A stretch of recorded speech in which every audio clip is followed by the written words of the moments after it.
Siria está aquí, a 8 horas de avión de España. Es la mitad de grande y su población se concentra aquí. ¿Por qué? Porque toda esta zona es un enorme desierto, pero un desierto muy importante. Tiene un tercio de las reservas de petróleo del mundo y también de gas natural, según algunos el nuevo petróleo. Para sacarlo de aquí y llevarlo a Europa, hay que rodear toda esta península y salir por el canal de Suez. Como te puedes imaginar, aquí te cobran. Pero hay otra manera más fácil, la línea recta. El que controle estas tuberías las puede abrir y cerrar, como un grifo. Si no pagas, no hay petróleo, ni gas. Esta región es la polla. La civilización en el planeta empieza en 3 sitios y este es uno de ellos. Mesopotamia, aquí. Sumer, que te sonará menos, pero es el puto inicio de todo. Aquí también. ¿Recuerdas la Torre de Babel de la Biblia? La hicieron estos tíos. Egipto, aquí.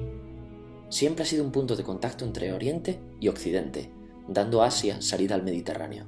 Quizá por eso aquí nacen las principales religiones monoteístas, el judaísmo, el cristianismo y el islam. El islam es el último que llega y de hecho acoge a las dos anteriores. Adán, Noé, Moisés, Jesucristo son considerados profetas islámicos. Bueno, al grano. Como la zona es la hostia, todos han querido controlarla y siempre ha estado dentro de algún imperio. Persas, griegos, los romanos.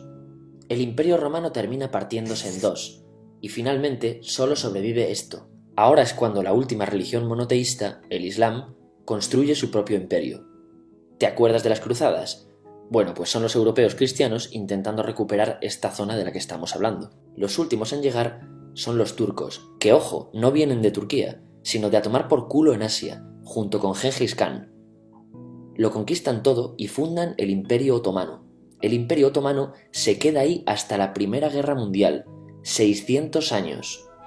Cuando acaba la Primera Guerra Mundial, aparecen pequeños países donde antes estaba el Imperio Otomano, y por primera vez vemos a Siria en un mapa. Hasta ahora la habíamos dibujado para no perdernos. ¿Y quién se inventa esos países? Lo que te voy a contar es alto secreto. Bueno, lo era en 1916. Este súper secreto se llama Acuerdo de Sykes-Picot. Los franceses y los ingleses no podían derrotar solos al Imperio Otomano. Solo podían si les apoyaba la gente que vivía dentro, en su mayoría árabes. ¿Cómo se los ganaron? Pues les prometieron la Gran Arabia, un país solo para ellos. El único problema es que era un timo. Antes de seguir, recuerda una cosa. Los árabes son un pueblo, pero no una religión. O sea, un árabe puede ser musulmán, puede ser cristiano, y antes del Islam parece que hubo tribus árabes con tradiciones judías. Bueno, pues a los árabes no les dieron ese único país que les habían prometido. En su lugar, franceses y británicos crearon muchos países pequeños. Estos países, obviamente, no eran países de verdad, sino zonas bajo su control con gobernantes puestos por ellos. Durante este tiempo hacen lo que quieren con la zona. Recuerda que hay petróleo. Siria, aunque no tiene grandes reservas, tiene fácil salida al mar, y Francia, que es la que se ha quedado con Siria, se lo da a compañías extranjeras. Después de la Segunda Guerra Mundial, los europeos se van. En el caso de Siria, son echados a patadas. Pero antes de irse, crean otro estado, Israel. No es el momento de hablar de ello, pero es un estado muy polémico que sus vecinos no reconocen. La prueba es que nada más irse los británicos, todos estos estados lo atacan. La zona, a partir de ahora, va a ser una puta bomba de relojería. ¿Y mientras qué pasa en Siria? Bueno, pues no es muy estable. Tiene golpes de estado constantes.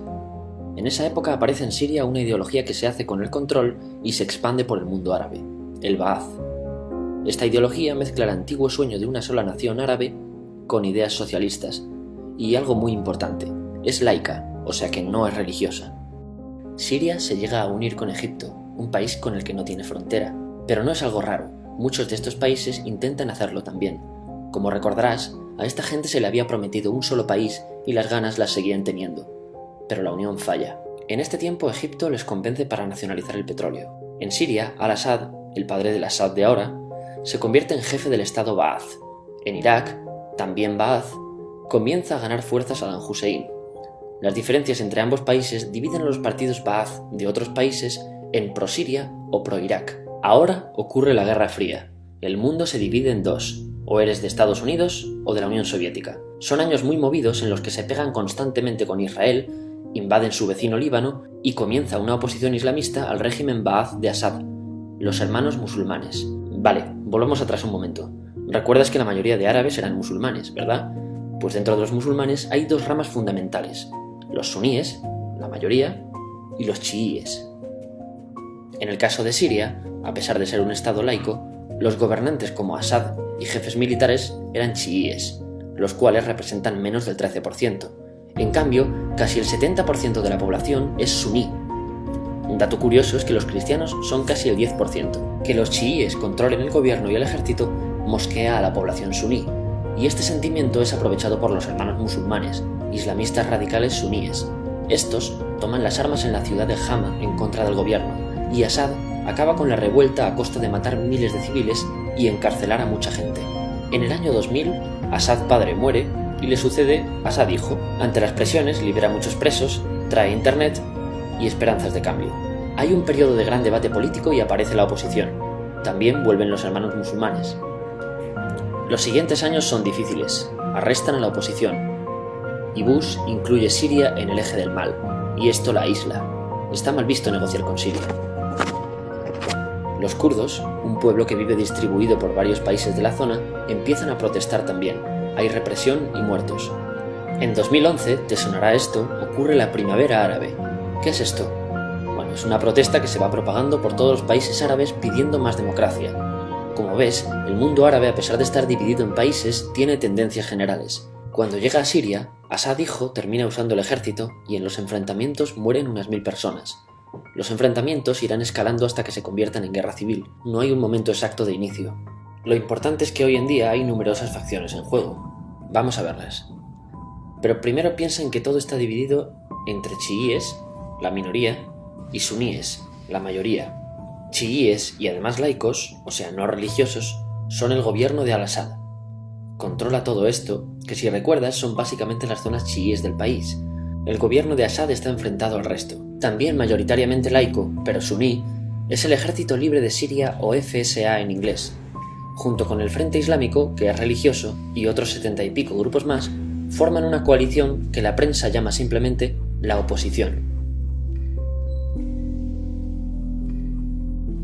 También suníes e islamistas, pero radicales, son Al-Nusra, llamados Al-Qaeda en Siria, porque son básicamente eso, Al-Qaeda en Siria.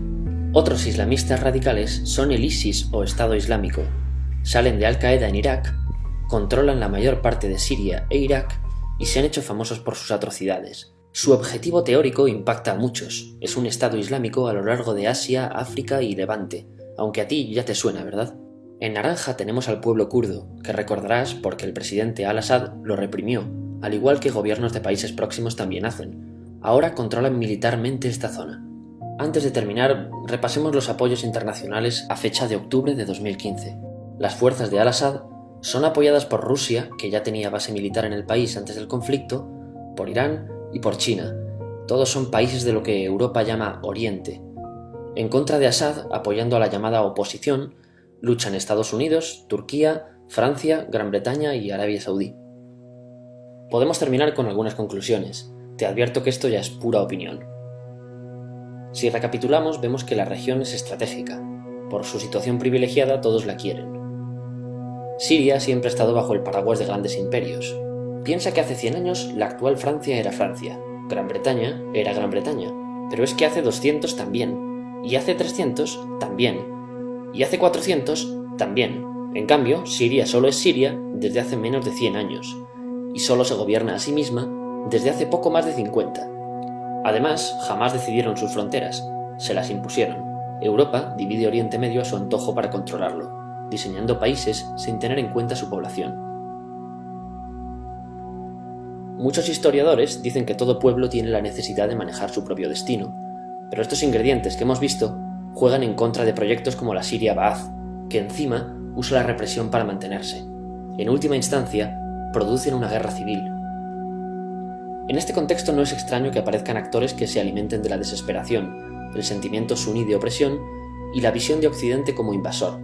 ISIS usa la identidad árabe y la mitología de antiguos imperios. Cuando quieras entender el presente, pregúntate: ¿y el pasado?